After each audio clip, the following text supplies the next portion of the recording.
بسم اللہ الرحمن الرحیم۔ حضرت عائشہ فرماتی ہیں کہ میرے پاس ایک مانگنے والی آئی، وَمَعَهَا صَبِيَّانِ، اس کے ساتھ دو چھوٹے چھوٹے بچے تھے۔ میرے پاس ایک مانگنے والی آئی، اس کے ساتھ دو چھوٹے چھوٹے بچے تھے۔ بخاری شریف کی حدیث کے الفاظ ہیں، اور اگر کہنے لگی شیئا للہ، اگر گھر میں کھانے پینے کو کچھ ہو تو دے دو، میرے بچوں نے کئی دن سے کھانا نہیں کھایا ہے۔ حضرت عائشہ فرماتی ہیں میرے پاس ایک کھجور تھا، ایک کھجور، بخاری میں ایک کھجور، اور مسلم میں بھی حدیث آئی ہے لیکن اس میں 3 کھجور کا ذکر ہے۔ میرے پاس ایک کھجور تھا، یہ تو بخاری میں، میرے پاس 3 کھجور تھے، یہ مسلم شریف میں ہے۔ میرے پاس 1 یا 3 کھجور تھے، میں نے اس کو رکھ دیا تھا، اللہ کے نبی آئیں گے بھوکے ہوں گے تو میں ان کو دے دوں گی، وہ کھجور کھا کے پانی پی لیں گے۔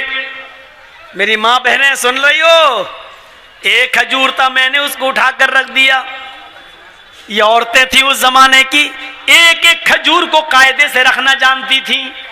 تم تو اپنے جہیز کے برتن نہیں رکھ پاتی ہو، اپنے ماں کی طرف سے ملا ہوا سامان بھی حفاظت نہیں کر پاتی ہو، تم تو اپنے جہیز کے سامان کو کیسے چن چن کے رکھا جائے یہ بھی تمہیں طریقہ نہیں معلوم۔ ایک کھجور، امی عائشہ کہتی ہے کہ میں نے اس کو اللہ کے نبی کے لیے رکھ دیا تھا۔ شوہر کی طلب دیکھیے، شوہر کی خدمت دیکھیے، خود نہیں کھا رہی ہیں، بھوکی ہیں، لیکن شوہر کی پہلے فکر ہو رہی ہے۔ وہ کھجور میں نے اٹھائی اور وہ کھجور اٹھا کر میں نے اس عورت کو دے دیا۔ لے، میرے پاس اس کھجور کے علاوہ کچھ نہیں ہے۔ یہ واقعہ سن لیجئے میرے بھائیوں، بڑا دلچسپ ہے۔ جیسی اس مانگنے والی کو میں نے وہ کھجور دیے، اس مانگنے والی نے اپنے دونوں چھوٹے چھوٹے بچوں کے سر پہ ہاتھ رکھا اور اس کھجور کے 2 ٹکڑے کر دیے، بیچ سے گٹھلی نکالی اور گٹھلی کو پھینک دیا اور اس کھجور کے 2 ٹکڑے کر دیے۔ ایک آدھا ٹکڑا اس بچے کو دے دیا اور آدھا اس بچے کو دے دیا۔ بخاری شریف کے الفاظ، خود کچھ نہیں کھائی، ان بچوں کو پانی پلاتی ہے اور خود پانی پیتی ہے اور چل دیتی ہے۔ لیکن رکیے تھوڑا، یہ تو بخاری سے میں نے بتا دیا، تھوڑا سا صبر کیجئے، مسلم کا بھی بتا دوں۔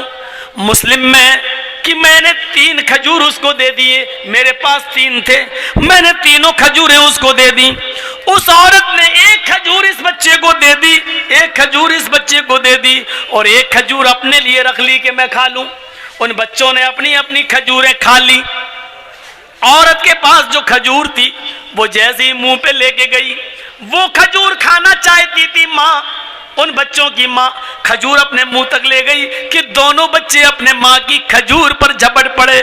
امی یہ بھی دے دو، مجھے بھوک لگ رہی ہے، امی ابھی بھوک لگ رہی ہے۔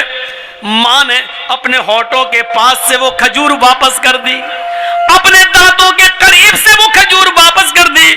اس کو اپنے بچوں پر رحم آ گیا اور اس نے اپنی کھجور کے 2 ٹکڑے کر دیے، آدھا ٹکڑا اس بچے کو دے دیا اور آدھا اس کو، یعنی ہر ایک کو 1.5 مل گیا۔ ماں نے خود کچھ نہیں کھایا، پانی پیا اور چل دی۔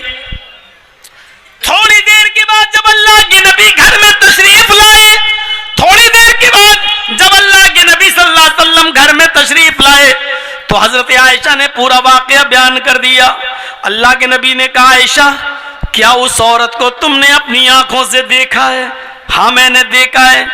اے عائشہ، عائشہ سوچ لو، اس عورت کو آپ نے اپنی آنکھ سے دیکھا ہے؟ ہاں دیکھا ہے۔ عائشہ کیا اس کو تم نے 3 کھجوریں دے دی تھی؟ ہاں میں نے تینوں دے دی تھی۔ عائشہ کیا اس نے 2 کھجوریں دونوں بچوں کو دے دی اور 1 کھجور اپنے کھانے کے لیے رکھ لی؟ ہاں۔ بچے اس کی کھجور پر جھپٹ پڑے؟ ہاں۔ اس عورت نے اپنے کھجور کے بھی 2 ٹکڑے کر دیے اور آدھی آدھی اپنے بچوں کو دے دی؟ ہاں۔ عائشہ کیا اس عورت نے خود کچھ نہیں کھایا؟ کہا نہیں۔ عائشہ تمہیں قیامت کے دن اللہ کے دربار میں گواہی دینا پڑے گی۔ عائشہ جس عورت نے اپنے پیٹ پر پتھر بچوں کو پرورش کیا ہو، پالا ہو، پوسا ہو اور اس کو کھلا پلا کے پروان چڑھایا ہو اور خود بھوکی رہ گئی ہو، اس نے اپنی بھوک پر بچوں کی بھوک کو ترجیح دی ہو، خود بھوکی رہ کر بچوں کو پالا ہو. عائشہ وجبت علیہا الجنہ، وجبت علیہا الجنہ، وجبت علیہا الجنہ. اس عورت نے جنت واجب کر لی، اس عورت نے جنت واجب کر لی. وہ عورت جنتی ہے، وہ عورت جنتی ہے. میری ماں بہنوں، تمہارے پیٹ میں لڑکی ہے، تم نے الٹرا ساؤنڈ میں چیک کرایا اور پتہ چلا کہ لڑکی ہے، تم تو اپنے پیٹوں کے بچوں کو مار ڈالتی ہو. بہادری وہ ہے کہ عورت اس بچے کو جنم دے، خود کھانے پینے کو نہیں لیکن بچوں کو کھلا رہی ہو، پلا رہی ہو، خود بھوکی ہے اور بچوں کو کھلا رہی ہو، پلا رہی ہے. جتنی بھی طاقت ہے، جس حیثیت کے لائق ہے، خود بھوکی ہے. ایسی عورت کے اوپر اللہ کے نبی کہہ رہے ہیں اس نے جنت کو اپنے اوپر واجب کر لیا. اللہ کے دین کی دعوت اور لوگوں تک پہنچانے کے لیے اس ویڈیو کو ضرور لائک، شیئر، کمنٹ اور سبسکرائب